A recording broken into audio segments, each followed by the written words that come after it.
Bonjour, l'objet de cette leçon est de présenter les écritures relatives à l'obtention de subventions d'exploitation et de subventions d'investissement. Commençons par le cas des subventions d'exploitation. Les subventions d'exploitation sont des subventions reçues par l'entreprise pour compenser l'insuffisance de certains produits d'exploitation ou pour faire face à certaines charges d'exploitation. Elles peuvent être soumises à la TVA. Ainsi, une entreprise de transport peut recevoir une subvention afin de maintenir l'exploitation de services peu rentables. Notre premier exemple sera le suivant. Notre société reçoit de son client Albert une subvention afin de couvrir des frais de recherche préalables à une fabrication d'un produit. 4 000 € hors taxes plus TVA 19,6%. Dans notre journal, nous allons constater un flux monétaire d'entrée en débitant la banque pour le montant TTC de la subvention. La subvention elle-même sera enregistrée au crédit dans le compte 74, subvention d'exploitation, et la TVA correspondante sera de la TVA collectée enregistrée dans le compte 44 571. Certaines subventions d'exploitation peuvent être remboursables en cas de succès. Dans ce cas, elles sont assimilables à un emprunt, en tout cas tant que le succès n'est pas avéré, et à ce titre, elles devront être enregistrées dans le compte 1674, avance conditionnée de l'État. Illustrons cette situation avec notre exemple numéro 2. Notre entreprise obtient le 10 octobre N la promesse qu'une subvention lui sera versée par le Conseil général afin d'aider à la commercialisation d'un nouveau produit. Cette subvention de 40 000 €, effectivement versée le 1er décembre N, sera remboursable en cas de mise sur le marché de ce produit. La première étape intervient le 10 octobre N, date à laquelle nous devons enregistrer la promesse de subvention faite par le Conseil général.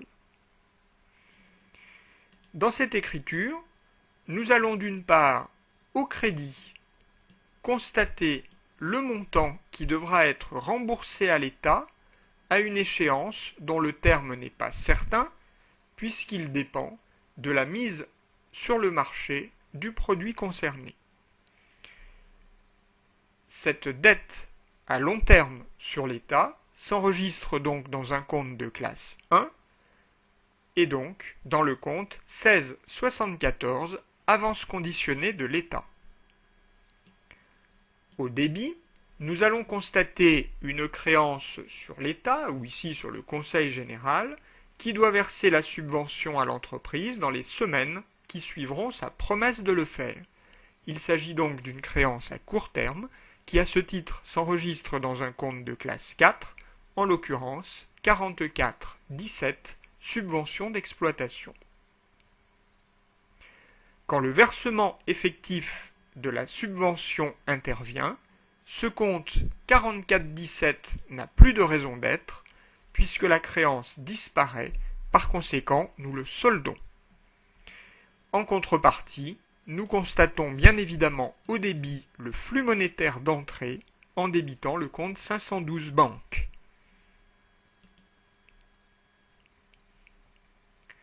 En cas de réalisation de la condition, c'est-à-dire ici dans notre exemple, la mise sur le marché du produit, la subvention devra être remboursée au donateur. Le compte qui enregistrait la dette sur le donateur était initialement le compte 1674. Par conséquent, c'est ce compte-là que nous allons solder en le reportant au débit. Un paiement intervenant, nous constatons un flux monétaire de sortie en créditant le compte 512 banque. En cas de non-réalisation de la condition, la subvention reste acquise à l'entreprise.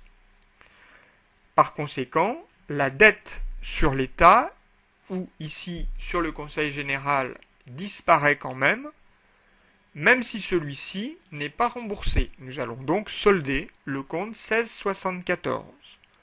En revanche, nous constaterons cette fois-ci un produit définitif dans le compte 74, subvention d'exploitation. Passons maintenant au cas des subventions d'investissement.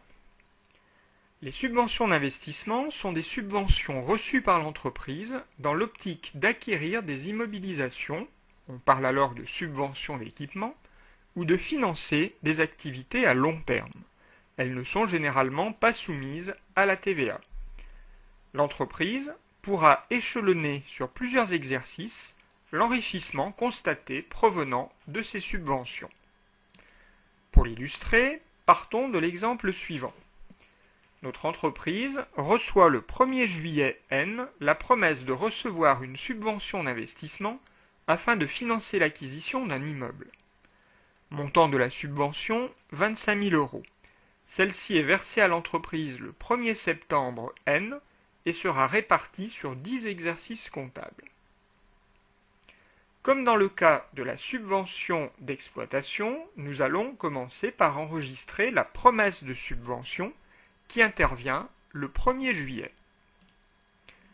À cette date-là, nous allons constater au débit, dans le compte 4411, une créance sur l'État qui doit verser cette subvention à l'entreprise dans les semaines qui suivront sa promesse de le faire.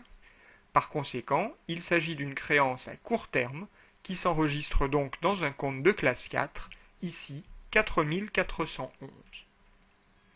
Au crédit, la subvention d'investissement se retrouvera dans le compte 13. Ce compte permet d'une part de faire apparaître au bilan le montant de la subvention d'investissement jusqu'à ce qu'elle ait rempli son objet, l'investissement, et d'autre part, ce compte va permettre d'échelonner sur plusieurs exercices la constatation de l'enrichissement provenant de cette subvention. Nous allons le voir dans la suite de nos écritures. Lorsque le 1er septembre, l'entreprise reçoit effectivement le montant de la subvention, nous allons constater un flux monétaire d'entrée en débitant le compte 512 banques. La créance constatée dans l'écriture précédente dans le compte 4411 disparaît et donc nous reportons ce compte au crédit de l'écriture. Enfin, chaque année, au 31 décembre, notre entreprise devra enregistrer une partie de la subvention en la virant au résultat de l'exercice. Ici, dans notre exemple, la subvention doit être répartie sur 10 ans. L'écriture portera donc sur 1/10 de la subvention, c'est-à-dire 2 500 euros. Nous viendrons donc diminuer le solde du compte 13 qui avait été crédité le 1er juillet du montant de la source de financement affectée à l'exercice. Au crédit, la partie de la subvention affectée à l'exercice vient augmenter les produits exceptionnels et donc le résultat de l'exercice comptable. Nous utilisons alors le compte 777, quote-part des subventions d'investissement virées au résultat de l'exercice.